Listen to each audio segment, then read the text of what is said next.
Hello, music lovers. We're back today with our Cimar by Ibanez CX140. When I originally set this guitar up, I had to lower the saddles down very low to get a real nice low action, and the set screws sticking up were scraping your hand when you try to play rhythm back there. So today I'm going to show you how to add a shim to the neck to fix that problem and get the saddles back up where they go, and a couple of upgrades to make it play a little better and stay in tune a little better. So stick around and see what you got to do.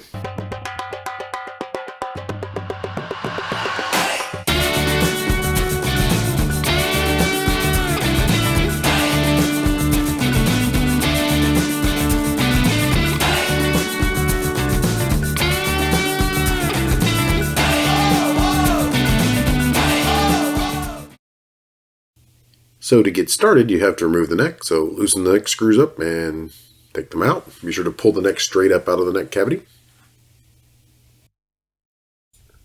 The next to the last fret was too tall and causing buzzing, so went ahead and filed it while we have the neck off. It's always easiest to work that way. I want to check pretty regularly to make sure that you're not taking too much material off. After getting it pretty close with the file, then we move to leveling it with the sandpaper and the sanding block. 1500 grit sandpaper on a sanding block, kind of get a nice even level going on here. Then after you've got them fairly level with the sanding block, I went ahead and used a crowning file on that particular fret. After a few passes with the file, then we move to using the fret erasers to get the fret polished and up to spec with the other frets nearby. The shim I'll be using is a 0.5 or half degree shim from Stumac Manufacturing. They come in 3 different thicknesses, 0.25, half degree, and a full degree, and shaped and unshaped. For this one I went with the shaped, but still had to sand it down a little bit to fit into the pocket of the neck. It was a little bit big, and I didn't want it overhanging out the bottom where you could see it. So after a little bit of sanding and shaping, we can reattach the neck. Dropping the neck into the pocket carefully, flip the guitar over, put the neck plate back on. We want to attach the neck tentatively so you can check a few alignment issues, make sure that everything lines up correctly, and also that the shim isn't too thick or too thin. So tighten the screws up, turn it over, and then raise the saddle up to about the position where you want it. Then we use a guitar string to measure from the saddle to the nut and verify that the neck isn't tilted one way or the other. You don't want too much or too little overhang on the edges for the frets or the strings. It lined up pretty good, so we go ahead and install the rest of the screws, checking to make sure that the shim isn't hanging out as we tighten the screws up. After getting the screws tight, you can see that the shim actually doesn't show very much. It's fairly well hidden. It blends in with the neck quite well.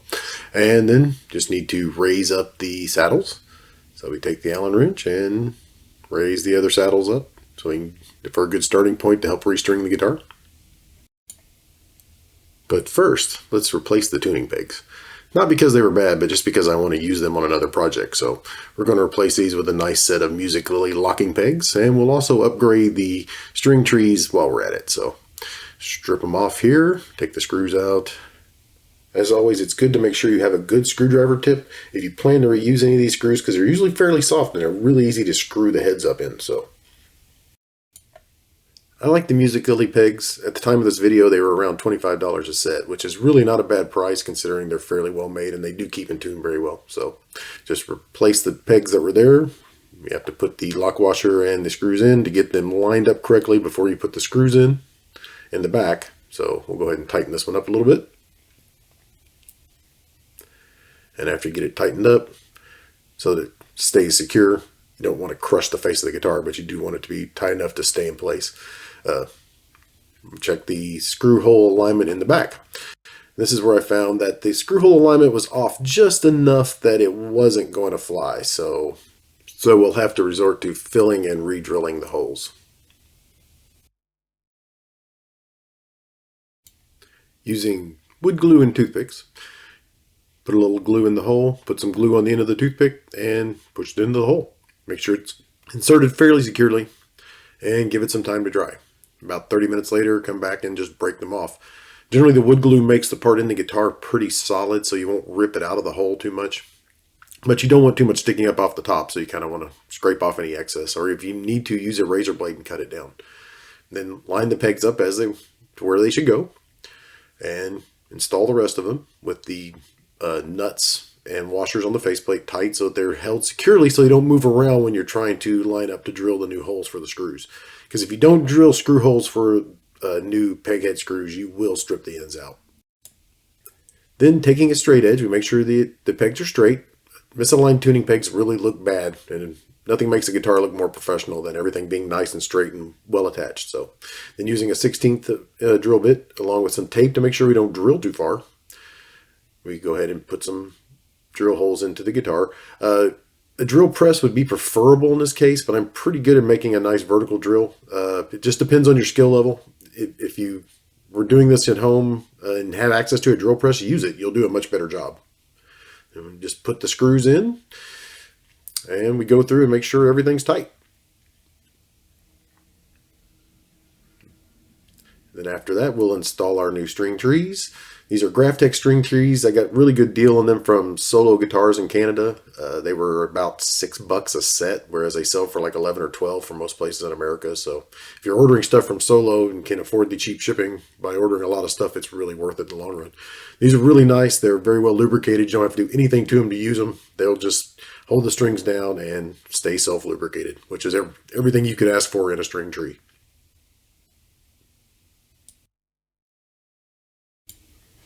After putting a new set of strings on the guitar, we'll set the string height. You do that by measuring the height of the 12th fret on both of the E strings, and then adjusting the saddles up or down as needed to get the height that you want. You want to be careful to adjust the saddles evenly from side to side. They should be level. One side should not be higher than the other. You want the tension across the saddle to be the same. And then you measure again at the 12th fret, and when you have your correct measurement, take a string radius gauge, which is matched to the radius of the neck, in this case a 15, because it's the radius of the neck on this guitar. Place it under the strings of the bridge, pull up lightly, and then pluck across the strings. The strings shouldn't ring out. Any strings that ring out are too high, and you adjust those lower. And then we will set the pickup height. Set the pickup height by holding the string down near the end of the neck, the last fret or very near, and then measuring from the pole to the string, and then adjusting the pickups up in this case because the saddles are much higher. So, and then measure again to make sure you have the correct height. It takes a few adjustments. And there you go. You should have a perfectly set up guitar with saddles that won't dig into your hand. And there you go. After the upgrades, it stays in tune a little better. It doesn't scratch your hand anymore, and you can use the tremolo a little more without it going immediately out of tune. So I'll see you next time, folks.